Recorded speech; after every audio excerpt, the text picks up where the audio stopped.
consequence.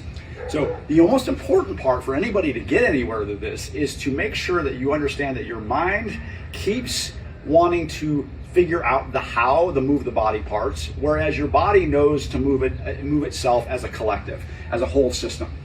So the pro is a way to kind of get our mind attached to one thing, so it's not interfering with the way that the whole system needs to kind of refine and adapt to its environment and to its task and its intention. So what I want to do with my pro is the best training is just, okay, I'm going to spend time, I'm going to keep working on this and keep getting better and better at getting in alignment. But even while you're doing that, after you get like 20, maybe 20 swings or as many as you want to do, well then pick a golf club, and your job is just simply to kind of go ahead and hit some golf balls that feel something like your pro swing. Okay, so however that manifests it's not good nor bad, but it's the body's chance to take something that it got familiar with, which is really reacting to the curvature of the weight, and then putting this rigid object in here and letting it find its adaptation. So that process requires that you kind of keep doing it over and over and over again.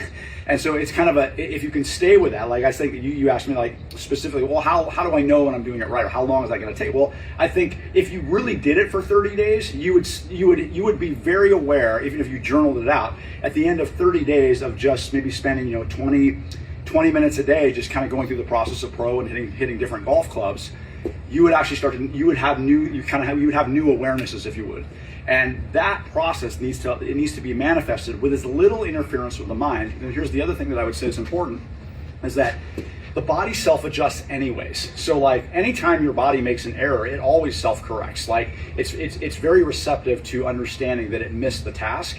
So oftentimes you hit a bad shot. You don't need to worry about what went wrong, what did I not do, or what did I not think about. Just hit another one. And I call that learning like a 5-year-old. It's the most important process. So the best process with the pro is to understand the intention, which you're doing great with, get better and better at it, but just keep hitting golf balls and playing with the same thing. Hey, what are things that I notice that change when I use the golf club? That maybe it's the space that the club head's moving in, or it's the way that my body, I seem to feel different muscles kind of work when I pick up the golf club that I didn't feel when I was the pro.